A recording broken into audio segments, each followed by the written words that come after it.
Hey, what's going on everybody? 16-ounce setups here, and I'm back with another video. This is the Husky Adjustable Workbench, and I think as an office desk, this is great. I'll go into a few of the differences between this and other similar desks at this price point, but I think for a indoor office work from home setting, this is perfect. I couldn't ask for anything more. There are a few negatives, which I'll also be going over. Again, feel free to skip around in the chapters. But going into a few specs, this is the 52-inch variant. I believe they are all 24 inches wide, and this thickness right here is 1.2 inches thick. So as far as width goes, this is perfect for me.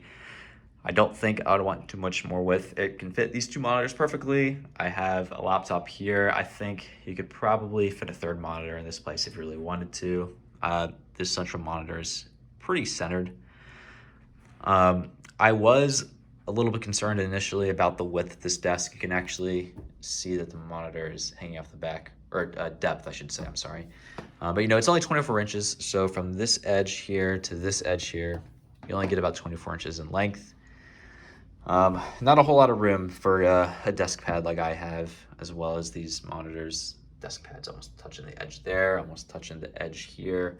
But hopefully this is something I can solve with monitor arms in the future, and I think that'll open up a lot more space. So I was initially concerned with this 24-inch depth, but not too much of a big deal in hindsight. Again, monitor arms, I think we'll fix that in the future.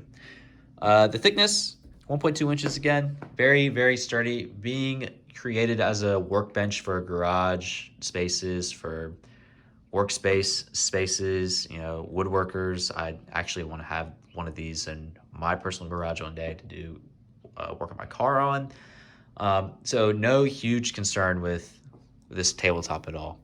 I think capacity on this thing is like 300 pounds, something ridiculous. Nothing that you will ever need to worry about if you're just throwing a laptop or a computer and a few monitors on here. So no concern with that. It also adds a little bit of rigidity, but it being super heavy itself, I think the whole weight of this thing is like almost 90 pounds.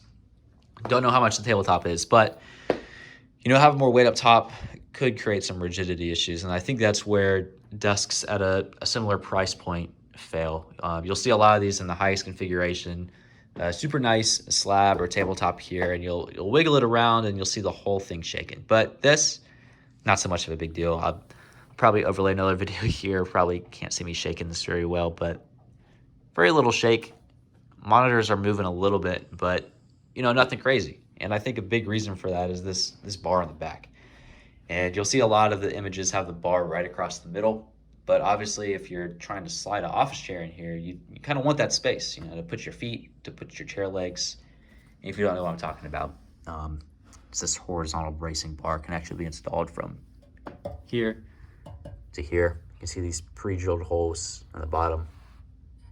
I thought there was some up here, but I guess not. Or in the back. So you can install it at one of these two locations. I opted for the back. Adjustability is another big factor for this thing. Yeah, so this is the highest position, and I'll go ahead and go over the cranking mechanism next.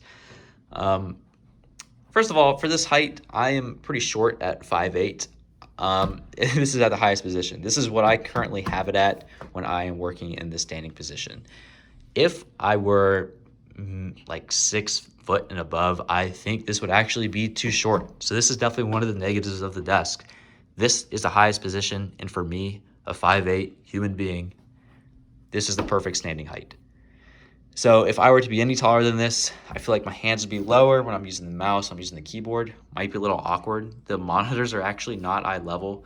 My eyes are about at the top of this monitor, and this is with monitor raised all the way.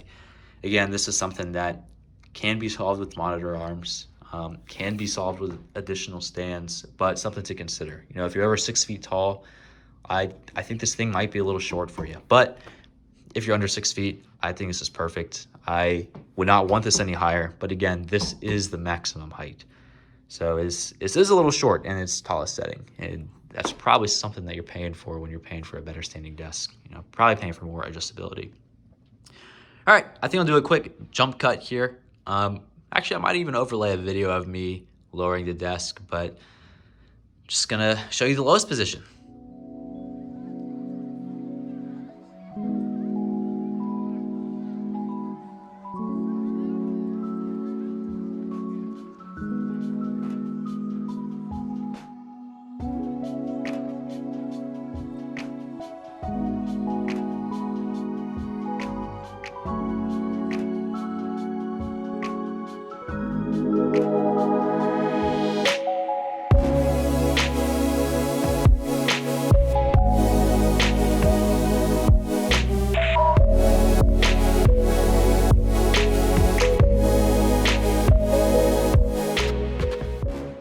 And we're back in its lowest position. This is definitely too short if you're going to be sitting in an office chair, or maybe it's not. Maybe you are super short and maybe you want something like this with a super low seat. But in either case, for me, this is definitely too short. But it's good to know if you ever wanted it to be this low, this is an option. Maybe if you are like super tall, maybe you do put these feet on additional risers to get that additional height when it's at its full height. And then maybe you want it at its lowest position right here because your feet are on risers. You know, who's to say? But just to know that this can go down all the way if needed is pretty solid, and I'm pretty happy with the adjustability there. So definitely a lot of room for height adjustability. I'll talk about this crank for a second. So I actually opted for this manual crank instead of an electric or motorized crank. I think that that's just another component that could break down the line. You know, when you add a motor in, that's expensive repairs, expensive parts.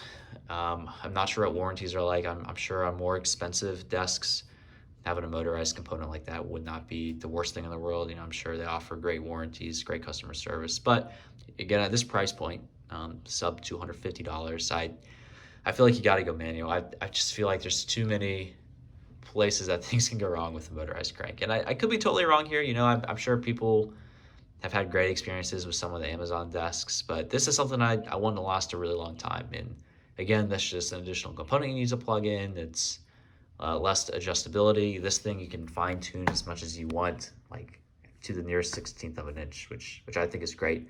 And it's a simple crank. If something breaks here, I'm confident in myself. I can go in here and fix it myself. This whole assembly is just screwed in. So just take a screwdriver, pop the whole thing off, and you know, I'll fix it. I don't foresee that being a big issue, and that's why I went for a manual crank here. As you saw in the video I just overlaid, I hopefully threw a time up there too. It's not super time consuming.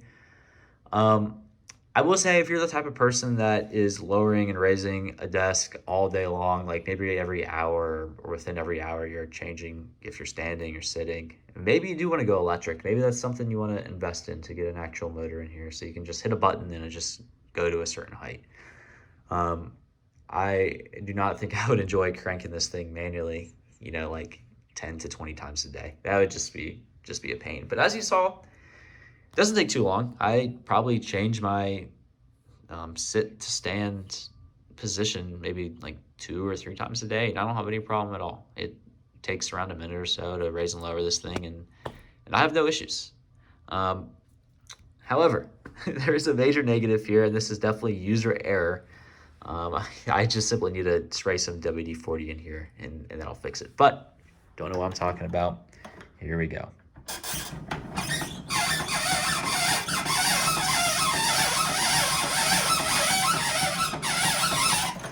Yeah, so sorry about that.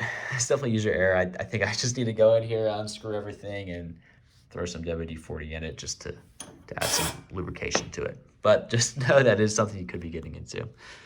I'll talk about assembly for a second. This thing came with a bunch of pre-drilled holes everywhere. Obviously, you have these down here. You have some holes in the back. Plenty of pre-drilled holes in the wood. You do not have to drill pilot holes in this thing to get these screws in. Some of the machine holes on the metal itself were a bit off by maybe 1/16 of an inch or so. Nothing too crazy, but I did have some trouble drilling in a few of these screws. So I don't even know if you can see here, but you'll see there's a little room in this screw right here. Very, very small gap. Wasn't a big deal. Just know you will need some manpower for some of these screws if the machined holes do not line up correctly. But all in all, very impressed. I've had some Amazon products in the past where things were completely off and just not able to be assembled. This you could at least assemble. I have no concerns at all with this thing falling apart. This is metal. This is wood. Great materials used here. In regards to picking up or shipping is definitely something I would consider. I would also recommend, if you are picking this thing up, to look at the pre-shipped dimensions. The box that everything fits in is going to obviously be bigger than just a slab of wood itself. I measured the length of the box beforehand and made sure it would actually fit in my car. I drive a WRX, and it was very close. The guys on the forklift, when they were loading it into the car, they did not think it was going to fit.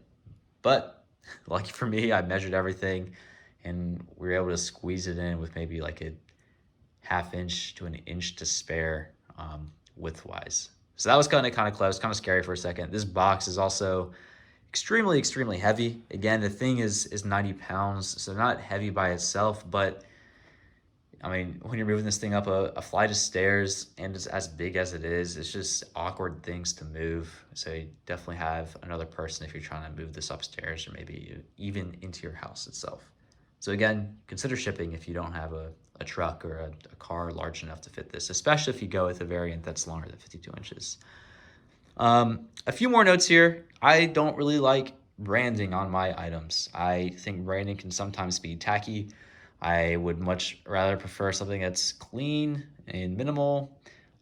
This does have a huge Husky badge smack right on the front. I can't remember. I actually think it is on the left side here. But, you know, one of the nice things about this, again, is adjustability. So you can install this slab however you want to. I actually installed it backwards. So if you look in the back here, you can see the Husky logo in the very back. Don't know if it'll focus. There it goes. But I installed this thing backwards so you don't have to look at the Husky logo. That's pretty nice to me. You know, same thing with this horizontal bar. They don't lock you into one position. You can throw it in the back if you want some more room up front. A few other things. I have seen people take this piece out right here, and some people throw an electric drill into this hole. And you can just pull a trigger and raise and lower it. You know, again, if that's somewhere where you need an electric component to raise and lower this, maybe you're not able to crank this thing, maybe that's something that you want to go for. And I think that's about it. I can't think of anything else off the top of my head. I think I'm going over time here. I was shooting for like 10 minutes or so. But that's the Husky Adjustable Workbench using in my current work from home setup. I definitely recommend this thing. You know, there are a few negatives, like I mentioned. If you need an electric motor, then this is probably not the one for you.